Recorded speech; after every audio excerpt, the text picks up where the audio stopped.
Muy bien, Iberoamérica.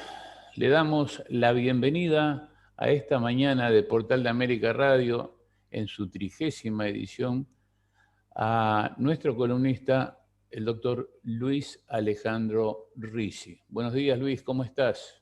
Buen día, ¿qué tal? Saludo a todos.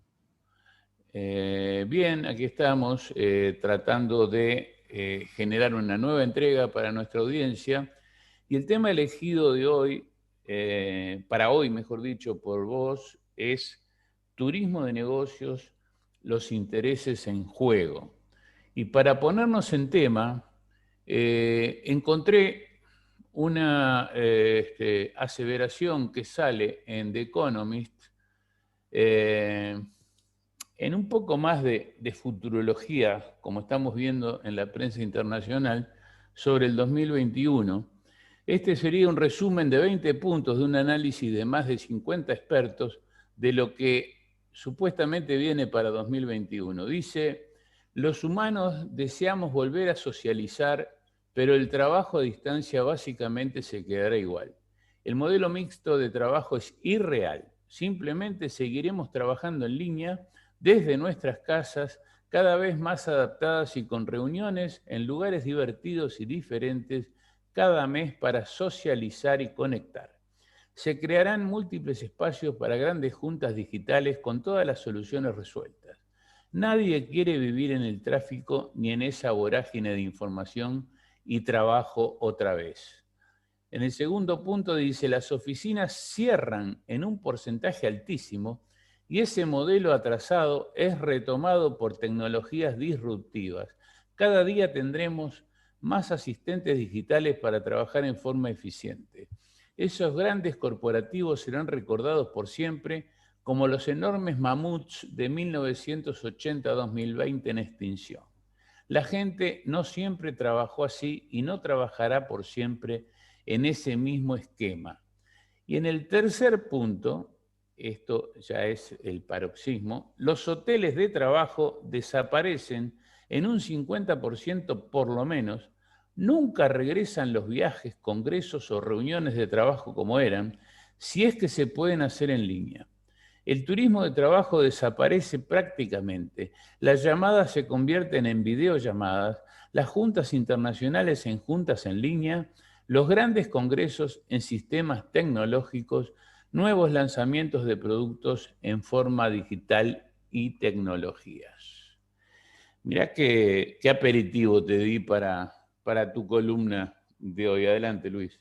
Bueno, allí vamos. Vos sabés que la crisis de lo que podríamos llamar el turismo de negocios empezó antes de la pandemia. Estuve haciendo algunas averiguaciones, conversando con algunos CEOs de dos multinacionales, una que está radicada en Montevideo, otra en Chile, y estuve conversando con muchos dueños de pymes. La diferencia que hay entre las multinacionales es que en general los funcionarios son empleados y tienen sus propios intereses. En las pymes la cosa es un poco diferente porque tienen dueños visibles que tienen presencia activa en el día a día. Entonces ya los empleados no tienen la libertad que pueden tener en una gran empresa, donde el capital está distribuido y a los accionistas lo único que les interesa es cobrar un dividendo periódicamente. No piensan que el dividendo podría ser mayor. Se conforman con lo que cobran, sobre todo en momentos en que las tasas de interés son neutras. Ya aparentemente a fines de 2019, a partir del segundo semestre, cuando se empiezan a desarrollar estas tecnologías del Zoom y otras plataformas similares, las reuniones de negocios empezaron a bajar. Y por una razón, muchas veces la urgencia en resolver un tema hacía que el viaje no fuera oportuno. Entonces había que recurrir a los medios disponibles. Skype era el más conocido, que se había agilizado bastante, apareció Zoom y otras plataformas, y se dieron cuenta que conversando, se podía conversar, entre comillas, de modo presencial, se ahorraba una gran cantidad de gastos y se ponía en tela de juicio la necesidad de viajar. Y también se empezaba a analizar, esto me lo aclaró un CEO, que cómo se generaban los viajes en una suerte de las famosas profecías autocumplidas. Primero se establecía una supuesta necesidad, esa necesidad se debía satisfacer con un viaje y el viaje se realizaba. Después no había seguimiento sobre los resultados. Generalmente el regreso de todos los viajantes habían sido súper exitosos. Como pasa con los políticos, hacen una gira política, regresan y fue la mejor gira de toda la historia. Después los resultados no se ven nunca. La pandemia, como pasó con el turismo, con el transporte aéreo, desnudó esta realidad. Y los viajes prácticamente bajaron, creo que un 90-95%, en algunos casos el 100%. Y en las empresas se empezó seriamente a pensar en la inutilidad de muchos de los viajes que se habían hecho. Pero acá surge un problema, que es los intereses de quienes viajaban y los beneficios que obtenían, que incluso algunos hasta llegaban a decir que los beneficios de los programas de fidelidad, de las líneas aéreas, de los hoteles y de algún otro servicio turístico, constituían una suerte de remuneración adicional sobre la cual habría un derecho adquirido. Por lo tanto, vos fijate hasta dónde se podría llegar, la supresión de los viajes podría constituirse en una injuria a el empleado privado de viajar. Ojo que estamos hablando de grandes ejecutivos. Es decir, cuando nos quejamos del derecho laboral, siempre nos referimos a los otros, no a nosotros. Y entonces la temática del derecho adquirido entra también en el nivel de los ejecutivos. En las grandes empresas se plantea el tema. Los CEOs están absolutamente convencidos de que gran parte de los viajes son inútiles. Las agencias de viaje especializadas en el tema empezaron ya, incluso en los medios periodísticos, a hacer ciertas relaciones. Por ejemplo, la efectividad de una reunión virtual tiene un 70-80% menos de eficacia que una presencial. ¿De dónde sacan ese resultado? No lo dicen. Del mismo lugar de donde sacan todos los futurólogos. Bueno, pero vos fíjate que se va algo que está en la raíz del populismo cultural, que es pensar contrafácticamente. Mira, sí, la reunión virtual tuvo tal resultado, pero si hubiéramos ido, hubiera sido mucho mejor, lo cual es incomprobable, pero es un argumento, y llegado el momento, en esta época yo te diría, de cobardía que vivimos todos, porque vivimos con miedo, no solo por la pandemia, vivimos con miedo, le tenemos miedo a la inseguridad laboral, le tenemos miedo a perder el estatus de vida. Entonces, muchos CEOs se plantean, y si tienen razón, yo soy el responsable, porque los accionistas van a cargar contra mí. Entonces, vos fíjate cómo el tema se va planteando. Por el lado de los derechos adquiridos, un lado. Por los beneficios, por otro lado. Ahora, yo en una pyme he tenido una idea que se puso en práctica, que consistió en celebrar contratos en los que se establecen que todos los beneficios de los viajes se deben computar a la empresa, no a favor del funcionario o empleado que está viajando. Dicho de un modo, un empleado realiza X viajes, obtiene tantos puntos de las líneas aéreas, obtiene tantos puntos de hotelería. Bueno, esos puntos no los puede usar el empleado, sino la empresa para futuros viajes. En lugar de pagar, usa los puntos o los programas de fidelidad. Acá chocamos con lo que yo te decía antes. Se estaría privando al empleado de un derecho adquirido, con lo cual esto sería válido para los nuevos empleados, pero no para los que ya gozaban de ese beneficio. Perdón, si perdón, Luis, pero ¿quién paga el viaje del ejecutivo? La empresa, siempre lo paga la empresa. Y bueno, todos los gastos los paga la empresa. Y entonces las millas no son del empleado, son de la empresa. Eso bueno, precisamente, eso es a lo que voy. Pero en la práctica, yo me acuerdo, te digo, por ejemplo, cuando mi fugaz paso por Aerolíneas Argentinas, me acuerdo que una de mis secretarias tuvo una idea y me dijo, mire, yo conozco a muchas secretarias de grandes empresas, vamos a ofrecerles algo para que los ejecutivos de tal o cual empresa, una me acuerdo era Xerox, viajen por aerolíneas. Y efectivamente, las secretarias eran las que decidían por qué línea aérea iba a viajar un determinado director o un gerente. Y obtenías el pasajero teniendo una atención con la secretaria que generalmente consistía en pagar unas vacaciones en algún lugar turístico del país, e incluso a veces del país cercano del exterior. Hoy todo eso está en revisión. Hay algunas empresas, me consta, no sé si han concretado, que ya han negociado o están negociando con líneas aéreas que todos los puntos del personal se computen en una cuenta de la empresa, no de la persona que viaja. Sé que en 2 o 3 casos esas negociaciones estaban muy avanzadas. Realmente no sé si se han concretado en un contrato. Y otro grupo de empresas está empezando a negociar con la gente. Si querés viajar, sí, pero perfecto. Las condiciones de aquí en más son estas. Es probable, me contaba un experto abogado que anda mucho en el tema laboral, que estos supuestos beneficios se van a poner en discusión si la relación laboral termina el día de mañana mal. Entonces voy a reclamar el despido y además las diferencias de este supuesto beneficio que tendrían contenido remuneratorio. Entonces, como vemos, vos fijate, todos los factores que entran en juego.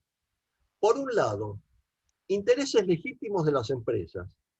Por otro lado, los beneficios que obtenían los empleados, muchos de ellos, que tenían vacaciones gratis, no solo para personales, sino para el grupo familiar, gracias a los viajes que habían hecho pagados por la empresa.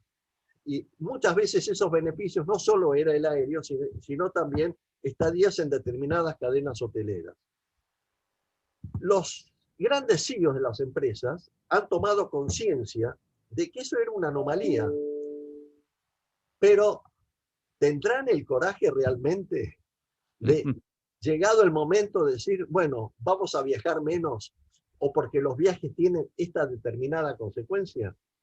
Incluso vos fijate que en algunas escuelas filosóficas, o mejor dicho, algunos filósofos que asesoran empresas, están planteando que la virtualidad eliminaría eso que se llama serendipia. Es decir, la serendipia es esas buenas ideas que surgen hablando, digamos, de manera intrascendente o coloquial, que tendrían más efecto en una reunión presencial que en una reunión virtual. En fin, el tema está en discusión. Veremos qué rumbo toma. La idea que predomina es que los viajes de negocios van a bajar sustancialmente. Ahora, lo que está realmente por verse es en qué proporción. Todos estamos de acuerdo en algo, no se van a eliminar. Ahora, ¿cuánto bajarán? ¿30, 40, 50%? Por ejemplo, los congresos científicos dicen que se van a realizar probablemente de manera virtual. Pero a nivel empresario hay muchas reuniones, como suele ocurrir a nivel político entre los distintos gobernantes, que parecería ser que el contacto personal es absolutamente irreemplazable. Alguien también plantea otra cosa, que en la virtualidad la gente es más sincera. Es más fácil decirle a alguien algo o transmitirle una verdadera opinión de manera virtual que estando reunidos frente a frente de manera personal. Ahí siempre surgen inhibiciones que en estos sistemas, vaya a saber por qué fenómenos psicológicos desaparecen. Entonces, como vemos, el tema no es solo económico, entra una serie de elementos. Mi idea va en esa dirección. Los viajes van a seguir existiendo. Lo que no sabemos en qué proporción van a disminuir. No, no hay duda, Luis, eso creo que no lo dudo, no lo duda nadie, que va a haber cambios y puede que haya cambios hasta dramáticos en algunos aspectos. Pero ser tan cortantes como The Economist, de decir que no va a haber más esto, que no va a haber más lo otro, vamos a empezar con la reflexión de Ramón, que ya me imagino que se sale de la vaina frente a esta estas realidades? Bueno, como siempre, Luis Alejandro ha hecho un panorama interesantísimo y con profundidad de conocimiento. Este es un tema muy complejo y que tiene muchos vértices muy distintos. Yo parto de un presupuesto. Mi negocio es el turismo. Cualquier cosa que disminuya el turismo, sea en el segmento que sea, me perjudica. Es mi interés personal subjetivo. Que se reemplacen los viajes de negocios por conferencias por Zoom, como hombre del turismo, me perjudica. Y perjudica a toda una industria que está ahí atrás. Lo cual no quiere decir que sea mejor negocio para la empresa tal o cual que al disminuir esos viajes tiene una cuenta de resultados mejor. Respecto al tema de las famosas millas, el origen de las millas son planes de fidelidad. Y la fidelidad es del pasajero, no del que paga el pasaje. Lo cual no implica que si una empresa está pagando un pasaje, pretenda sanamente que le sean otorgadas todas las ventajas que traiga la compra de ese pasaje. Pero el tema es delicado no solamente por el interesante análisis de derecho laboral que hace Luis Alejandro, sino por la esencia misma de los planes de fidelidad.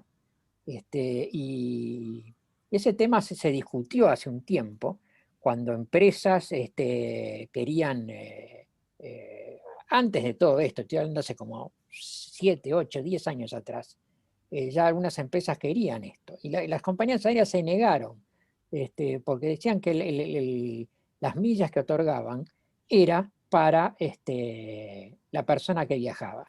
Eso tiene como connotación que esa fidelidad va a hacer que esa persona viaje más. Si esos puntos o millas van para la empresa, implica que la compañía aérea facture menos en el futuro lo que le puede llegar a vender a la empresa. O sea, a las compañías aéreas no le conviene para nada este panorama. Entonces esto es muy complejo. Como ocurre muy esporádicamente, estoy en total desacuerdo con usted, don Ramón de Isequilla. Yo pongo en cuestión que realmente las millas sean de las personas que viajan. Para mí, en un mundo de economía abierta, los bienes, sean muebles o móviles, son de que paga. O sea, salvo una explícita traslación. No sé, yo no soy abogado y estoy bastante lejos de serlo, pero digo, evidentemente es un tema que va a traer cola, que va a tener distintas opiniones, pero nos interesaba cuando Luis dijo que le gustaría hablar de este tema. A mí me entusiasmó porque es un tema que se viene. El otro día en una consulta que me hizo una aerolínea internacional, me mandó un cuestionario y una de las preguntas era justamente eso. ¿Qué pensaba yo que iba a pasar con los negocios? ¿Cómo veía el futuro de este segmento, digamos? No olvidemos también que en el mundo de los viajes y el turismo, los viajes corporativos y el turismo de reuniones han sido los segmentos que más se han desarrollado en los últimos años, ¿o no, dice Quilla? Sí, pero ahí yo separaría el tema del turismo de reuniones con el turismo de negocios. Si bien tienen muchas vertientes comunes, pero creo que obedecen a razones distintas. Volvamos a lo que estamos tratando, que es el turismo de negocios. Hay empresas que realmente sus ejecutivos hacían tours mundiales que la efectividad era relativa y se podía haber obviado. Eso es una realidad, no nos engañemos. Pero por otro lado, las empresas multinacionales cuando manejan sucursales o brigadas de su gente trabajando en otros países, el control que se puede hacer de eso no se suple con una teleconferencia. Si yo tengo una multinacional, soy el CEO de una multinacional, y que tiene origen en Europa, y tengo en Chile un equipo de trabajo desarrollando una tarea X.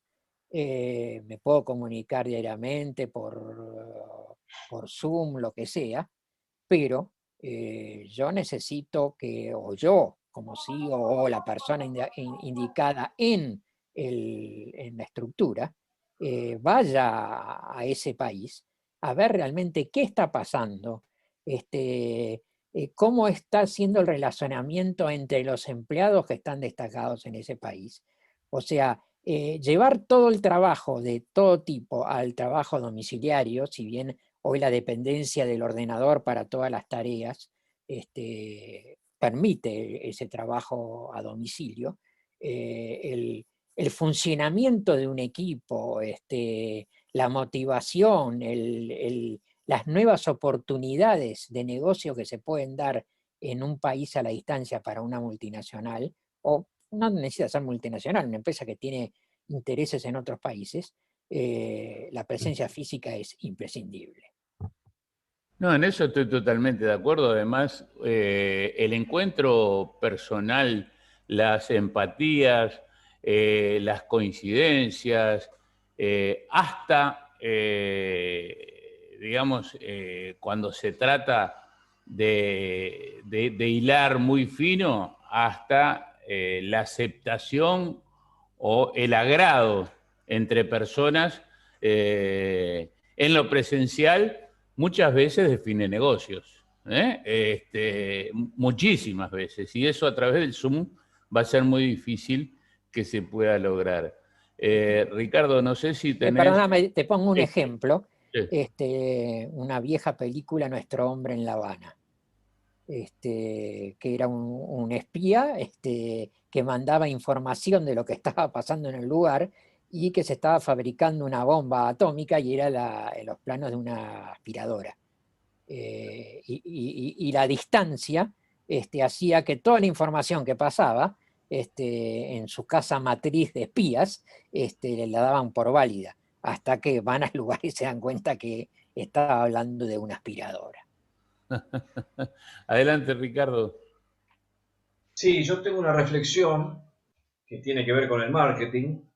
Creo que son intereses diferentes lo que tienen los operadores turísticos, las líneas aéreas, en fin, todo lo que rodea, tanto sea el turismo de reuniones como el turismo de negocios. Muy bien hecha la salvedad por Ramón, un experto en la materia. Digo que hay empresas que se están dando cuenta que desde la casa los empleados, sin gastar un peso para la empresa, están generando el cumplimiento de objetivos trazados sin la necesidad de los viajes. Entonces, esto va a conspirar contra la industria del turismo porque a igualdad de resultado, a costo cero, saquemos cuentas. Esto está ocurriendo. El propio funcionario, por ejemplo, que tiene una familia o un contexto de vida complejo y que los viajes justamente lo complican, prefiere hacerlo desde su casa y cerrar la operación desde una computadora. Después tenés otros casos que sí necesitan del contacto, de la afiliación, de esto del abrazar, de dar la mano a una persona y de cerrar un negocio cara a cara mirándolo a los ojos. Pero me parece que habría que hacer una investigación seria de mercado. Como dice el marketing, es un proceso de comunicación y ajuste entre la oferta y la demanda, ¿no? La propia definición de marketing, a ver realmente cuáles van a ser las reuniones estrictamente necesarias, tanto sean de negocios o ferias y demás. Entre paréntesis, ayer mandé a Portal de América una noticia de que va a haber, por primera vez desde que se declaró la pandemia a nivel mundial, una feria presencial en Colombia. Lo pasé hoy para la redacción.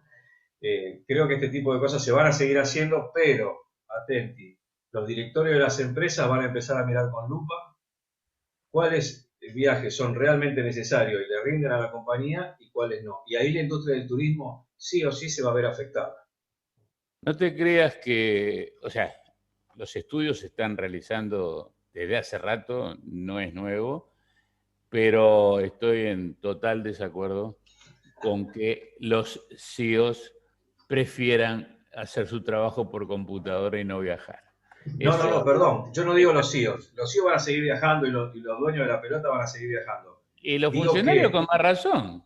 Los funcionarios con más razón, Ricardo. Es la frutillita a la torta. Es el agregado que tienen al salario, poder viajar. Hoy en día, quiere viajar todo el mundo. Que sea en exceso no le gusta a nadie. Pero decir que un funcionario le cuesta y prefiere quedarse con la familia es muy temerario. A ver, Luis, volvemos. Una aclaración. Sí.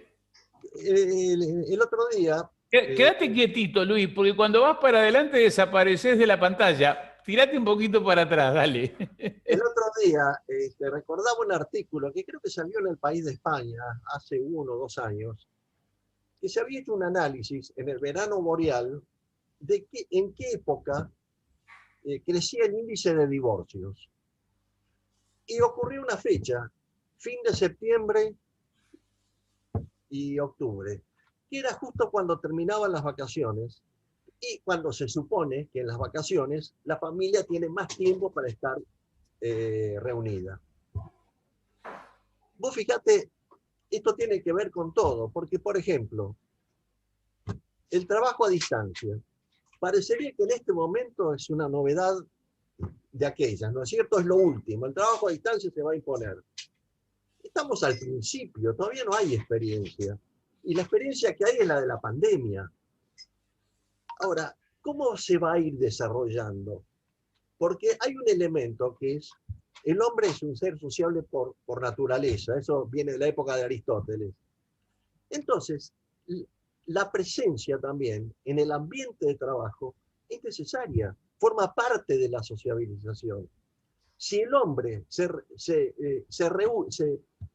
queda en su hogar, donde hace todo, vida familiar, es padre, es esposo, es abuelo, es hijo, trabaja, ¿no estaremos en presencia de un manicomio? Por eso te digo, el trabajo a distancia, es decir, la tecnología cautiva, todos creemos que tenemos que estar en lo último, pero lo que tenemos que evitar es que la tecnología nos domine. Y la otra cosa que quería hacer una referencia a lo que decía Ramón, todos son cuestiones de intereses. Vos fíjate el tema que se plantea hoy con la TAM y las agencias de viaje. La TAM va hacia la venta directa, quiere tener su clientela, la quiere defender, y las agencias de viaje, leí un artículo en la Devi ayer o anteayer. La Devi es una revista argentina. Nosotros lo publicamos hace unos cuantos días. Bueno, que decía que ellos reconocen que la TAM tiene sus derechos, pero nosotros ya tenemos nuestros derechos. Bueno, la TAM tiene sus derechos. Si le sale bien o le sale mal, va a ser responsable la TAM. Pero yo te digo, en mi paso por líneas aéreas, incluso no solo aerolíneas, sino otras privadas, siempre lo importante era lograr la venta directa. Porque en la intermediación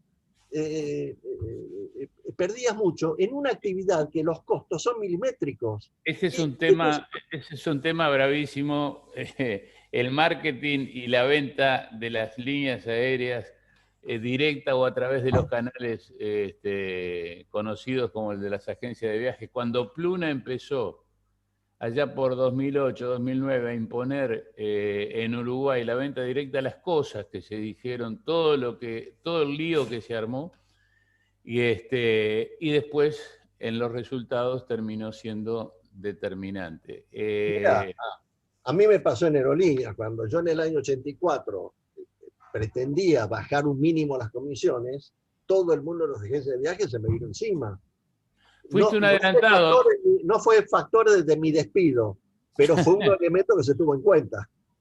Fuiste un adelantado como yo soy un adelantado en el teletrabajo. En agosto el Portal de América cumple 15 años y yo hace 15 años que hago teletrabajo. Así que de eso tengo experiencia. A ver, Ramón, te veo salir de la vaina para hacer algún comentario y con ese comentario cerramos este segmento. La actitud que ha tenido, y ahí un matiz del turismo, ¿no? En todo lo que es la hostelería en España, que vive no solamente de los turistas, sino de los locales, porque la ecuación económica no podría cerrarle para los bares y restaurantes únicamente con los turistas, ni únicamente con los locales. El problema que están teniendo ahora es que faltan los turistas. Pero con el tema del teletrabajo, España es el país de la caña y el pincho de tortilla. O sea, el bocadillo a las 11:30 de la mañana es sagrado. Y la caña con los colegas del trabajo a la salida del trabajo es sagrado. Y es traduzcamos que la caña es la cerveza, ¿no? Porque hay mucha gente que no la tiene. Es parte de la vida natural de los españoles, y cuando le cortás eso se ponen nerviosos. Claro. Lo cual no quiere decir que todo el mundo actúe igual, pero en España es así. ¿Qué está pasando? Andá a hacer un negocio un viernes de tarde en España. Y que los viernes a las 3 de la tarde, cuando se van a comer, porque le llaman comida al mediodía, no como en el Río de la Plata que llamamos comida o cena a la noche, después de eso se cerró. Claro. Bueno, y la economía ha funcionado así. ¿Qué pasa? Ahora, con el teletrabajo, los bares, la hostelería, como la llaman acá, no funcionan. Claro. Porque no tenés el bocadillo a las 11:30 de la mañana, ni tenés la caña al terminar la jornada laboral con tus colegas. Y eso no solamente está perjudicando a una base importantísima del PBI español, sino que está rompiendo el relacionamiento entre los colegas. Y eso puede a mediano o largo plazo producir problemas en las empresas. ¿Y qué sucede? Primero, en la gran novelería, el Zoom, todos nos veíamos las caras y trabajábamos. El que está 8 horas por día con esto, lo primero que hizo después de unos meses fue sacar la imagen y seguir nada más con el sonido. Y después lo que hizo fue establecer la relación de sonido únicamente en los momentos que es necesario. Y lo que era estar en un conjunto, viéndote las caras, consultando, che, esto cómo es, esto lo hacemos así, esto lo hacemos así, desapareció. Y se están cerrando cada funcionario de una empresa en sí mismo. Eso a la larga le va a traer serios problemas al funcionario, problemas psicológicos, problemas familiares. Lo que dijo Luis. No es lo mismo sacarse la bronca. No es lo mismo sacarse la bronca del problema laboral a la vuelta, tu media hora de viaje de vuelta a tu casa, que sacártelo, pasar del living al dormitorio. Claro, y en las empresas se va a perder el espíritu de empresa y va a ser todo tan anónimo que una empresa y otra no van a tener diferencia. Por eso, ni tan calvo ni con 2 pelucas. Luis, cerramos entonces, si te parece alguna frasecita final. Mira, con algo que decía recién Ramón, nosotros venimos trabajando, estamos armando un grupo, por ahora se llama del siglo XXII, y creemos que tenemos que ponerle punto final al derecho laboral y surgir un nuevo derecho que regule lo que son las relaciones de trabajo, y estamos pensando en lo que es el accionista laboral. Es decir, hoy la relación laboral tendría que ir a cambiarse por una relación de trabajador, no trabajador dependiente, sino socio, con derecho a participar en la administración del negocio, sea una pyme o sea una gran empresa. ¿Y eso apunta a dónde? A generar responsabilidad. Es decir, uno de los temas, yo creo que del mundo en este momento, es la irresponsabilidad. Todos somos irresponsables. Todos queremos que alguien nos cuide. Y lo que no nos damos cuenta, que todo lo que le pedimos al Estado es el esfuerzo nuestro. Porque el Estado son los impuestos que pagamos. Entonces, lo que tenemos que tener nosotros es responsabilidad y ser también responsables de lo que hacemos en la vida. Los que hacemos las cosas bien tenemos que tener un mérito, un premio, y los que hacen las cosas mal tienen que tener, no te digo un castigo, pero no pueden tener el mismo beneficio el que hace las cosas bien. Es decir, tenemos que volver a un principio natural de la vida llevado al siglo XXI. No seguir haciéndonos trampas al solitario. Gracias, Exacto. Luis. Gracias, Luis. Yo los dejo, tengo una reunión. El viernes que viene nos vemos. Ok, gracias por hoy. Muy bien, amigos, continuamos en instantes con más Portal de América Radio aquí en portaldeamerica.com.